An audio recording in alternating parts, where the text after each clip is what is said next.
ค่อยก็เชื่อว่าหลายคนเจออาการแบบคอยอย่างแน่นอนอย่างไปหน่อยนึงว่าซ่านไปล้างมือโลดเปื้อนหน่อยนึงว่าซ่านไปฮุกทูๆไถ่ๆ นี่อากาศตอนเช้าหลังจะเก็บถ้วยเก็บบวงแต่งลูกหัวกินจับอย่างน้อยนึงบ่ได้ล้างมือโลดแม่จะจับแม่จะจับเหล็กคีบขี้ท่านว่าจะจับสามจับหม้อทุกอย่าง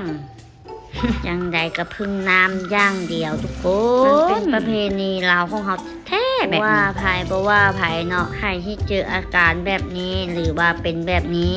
ลองมาคอมเมนต์กันมึงเด้อทุกคนเด้อนี่แหละชีวิตของข่อยโบหารเพิ่นว่านี่แหละเนาะแม่ยาวแม่เหือน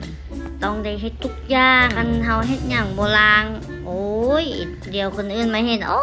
ยบ่ล้างมือขี้เดียดแต่มันก็แม่นแท้ได้เนาะคนลาวเฮามักสะอาด ก็ค่อยมื้อนึงแหละเฮ็ดแบบนี้เป็นแบบนี้ชีวิตประจำวันของค่อยแต่ก็มีความสุขดีทุกคนใครเป็นอาการแบบนี้มาคอมเมนต์ยอกกันเบิ่งเด้อ